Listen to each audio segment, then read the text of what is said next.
नमस्कार. तुम्ही पण सतत इडली खाऊन कंटाळले असाल, तुम्हाला वाटत असेल की नवीन काहीतरी खायचं, तर चला आता नवीन बनवूया. माझ्याकडे हे इडलीचं बॅटर आहे. तांदूळ, मुगाची डाळ आणि उडदाची डाळ. तर मुगाची डाळ मी थोडीच घेतलेली आहे, शक्यतोवर मी उडदाची डाळच जास्त घेतली. आणि तुम्हाला वाटेल तर तुम्ही ऐवजी हरभऱ्याची डाळ पण त्याच्यामध्ये यूज करू शकता. तर मी आता ढोकल्याच्या भांड्याला तेल लावलं आहे आणि इडलीचं बॅटर मी आता त्यामध्ये पूर्ण ओतलं आहे, जे पाहिजे त्या प्रमाणाने. आणि आधीच मी पाणी उकळायला ठेवलं होतं. त्याच्यामध्ये आता हे ढोकल्याचं ठेवायचं भांडं आणि 10 ते 12 मिनटे मस्तपैकी वाफ काढून घ्यायची. छान 10-12 मिनटामध्ये झाला आहे आपला ढोकला, बनला आहे रेडी. तुम्हाला दाखवते मी.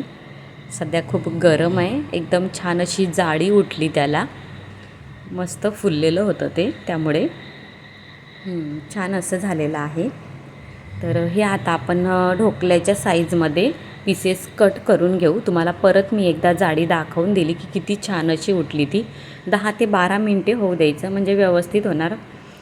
तर मी आता हे कट करायला घेते, पण रिषभ मला करू नाही देत आहे, बोलते मला केक कापायचा आहे असं म्हणतो आहे. तर आता मी ढोकल्याच्यासारखे हे पीसेस करून घेणार आहे. तुम्हाला जसे लागतील तुम्ही तसे करू शकता. चौकोनी करा, त्रिकोणी, तुम्हाला जसे आवडतील तसे, किंवा लांब थोडे आकाराचे ठेवले 2-2 इंचाचे तरी चालेल. तुम्हाला दाखवते मी की किती स्पंज असा आला आहे त्याला, एकदम छान मऊ असे झालेत, खूप छान असे झालेत. आणि चला आता याला तडका देण्याची तयारी करूया. तर कढईमध्ये मी सगळ्यात आधी 1 चम्मच तेल घातलं आहे आणि तसंच त्यामध्ये मोहरी, जिरं आणि कढीपत्ता घालणार. त्यानंतर मी तीळ घातले, हिरवी मिरची आणि कांदा घातला आहे. कांदा घालायचा या तडक्यामध्ये. जेव्हा तुम्ही या पद्धतीचा ढोकला बनवणार तेव्हा खूप छान लागतो. आपला कांदा मस्त झाला आहे. आता मी त्यामध्ये 1 चम्मच लाल तिखट आणि 1 चम्मच हळद घालणार आहे. हे पण छान व्यवस्थित मिक्स करून घ्यायचं. आणि तसंच त्याबरोबर मी आता थोडंसं नमक घातलं आहे, कारण की ढोकल्याच्या बॅटरमध्ये पण नमक होतं घातलेलं, त्यामुळे. आणि हे याच्यामध्ये टाकायचा ढोकल्याचे पीस आणि मस्त व्यवस्थित मिक्स करून घ्यायचं. तुम्हाला दिसतच असेल की किती फुलला येतो आणि किती स्पंजी असा झाला आहे मस्त. तुम्ही पण नक्की बनवा, तुम्हाला खरंच खूप आवडेल. या पद्धतीचं तर नक्कीच आवडेल. आणि आता मस्त त्याच्यावर मी कोथिंबीर घातली, भरपूर कोथिंबीर घालायची. आणि 2 ते 3 मिनटे हे व्यवस्थित आपल्याला परतून घ्यायचं आहे.